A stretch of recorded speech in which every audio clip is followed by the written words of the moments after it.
पहली सी मोहब्बत episode 8 story review. The blackmail. पहली सी मोहब्बत की आज रात की कड़ी भर में उलझी रही और इसने आगामी एपिसोड में सबसे महत्वपूर्ण विकास की नींव रखी। मुझे कहना होगा कि मुझे इस नाटक का हर एपिसोड सार्थक लगता है और मैं खुद को पूरी तरह से हर किसी की कहानी में निवेशित पाता हूँ। हर चरित्र को स्पष्ट रूप से चित्रित किया गया है।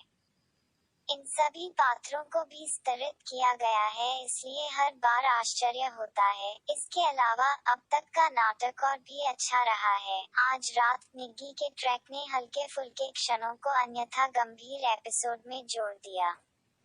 भले ही वह असलम और रक्षी को ब्लैकमेल कर रहा था, जिससे उनके लिए समस्याएं पैदा हो गईं। ज़ैनब और असलम के दृश्यों को एक साथ देखना हमेशा एक व्यवहार होता है। उज़्मा हसन एक असाधारण अभिनेत्री हैं और शहरिया मुनव्वर छोटे भाई के रूप में आराध्य हैं, जो विश्वासपात्र और मित्र हैं। अकरम, असलम और ज़ैनब सभी अलग अलग व्यक्ति हैं, फिर भी कोई भी व्यक्ति श्वेत श्याम नहीं है। इन सभी में अपनी ताकत और कमजोरियां हैं जो इन पात्रों को भरोसेमंद बनाती हैं और उनकी कहानियां अधिक दिलचस्प हैं। ब्लैकमेलन जारी है। आज रात के एपिसोड ने निग्गी की ब्लैकमेलन पर बहुत अधिक ध्यान केंद्रित किया। उसे सबसे अधिक स्थिति बनाते हुए दिखाया गया था, क्योंकि वह समझ गई थी कि असलम और रक्षी एक कमजोर स्थिति में थे। रक्षी की मां के गहने मांगने तक निग्गी की मांग समय के साथ बढ़ती रही और यही तब हुआ जब रक्षी ने वास्तव में असहाय महसूस किया। आखिरकार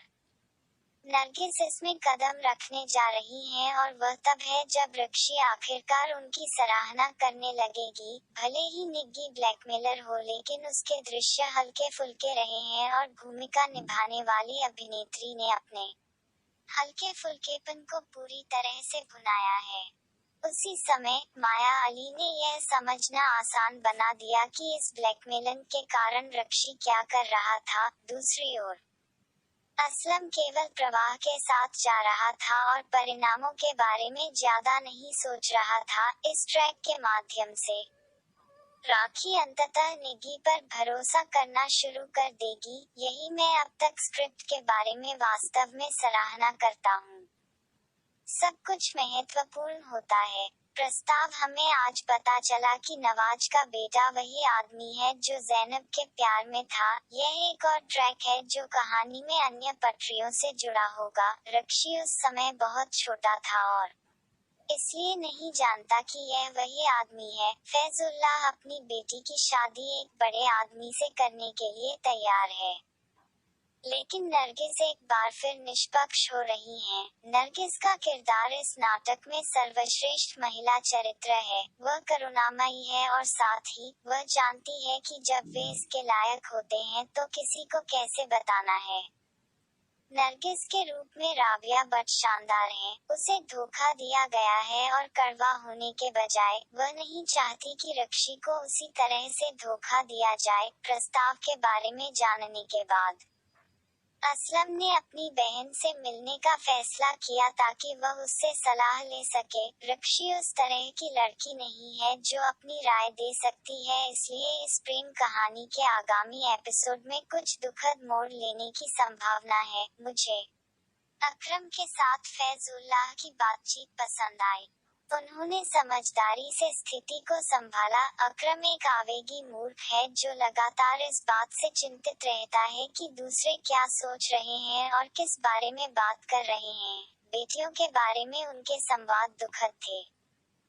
ज़ैनब का ट्रैक। इसलिए हमें आज पता चला कि मुराद की नाराजगी और गुस्से का कारण क्या है। वह जानता है कि ज़ैनब किसी और के साथ प्यार में थी और उसे लगता है कि वह उसके प्यार या ध्यान के योग्य नहीं है। ज़ैनब का रवैया यह भी बताता है कि जब वह अपने आसपास होती हैं तो वह किसी भी तरह से खुद को व्यक्त नहीं कर सकती हैं। असलम के साथ उसकी बातचीत ने यह भी सुझाव दिया कि उसने खुद को और अधिक दोषी ठहराया और उसने मुराद को दोषी ठहराया। इन संवादों ने सुंदर तरीके से समझाया कि लोगों के लिए आगे बढ़ना कितना मुश्किल है और ऐसे रहस्य उजागर होने पर विवाह कार्य करना कितना मुश्किल है। मुराद की माफी एक सुखद आश्चर्य के रूप में आई। भले ही उसे आसानी से माफ नहीं किया जाना चाहिए। असलम छोटा भाई है जो अपने आप से प्यार करता है, लेकिन वह ज्यादा कुछ करने की स्थिति में नहीं है। ज़ैनब ने अपने भाग्य से पूरी तरह से इस्तीफा दे दिया है और यह लगभग ऐसा है जैसे उसे कुछ भी नहीं लगता है। क्या वह मुराद को मौका देगा? और क्या वह वास्तव में आगे बढ़ी है? पिछले एपिसोड में से एक में दृश्यों ने सुझाव दिया कि वह यादों को जाने नहीं दे सकती थी, जैसा कि उसने असलम के साथ अपनी बातचीत में उल्लेख किया था। उसकी स्थिति जटिल है और भले ही ये दोनों व्यक्ति प्यार करने और शादी का काम करने में पूरी तरह से सक्षम हैं, लेकिन वे सबसे दुर्भाग्यपूर्ण परिस्थितियों में मिले। यह ट्रैक ऐसा महत्वपूर्ण संदेश देता है, विवाह सुखद अंत की गारंटी नहीं देता है और सब कुछ जादुई तरीके से काम नहीं करता है।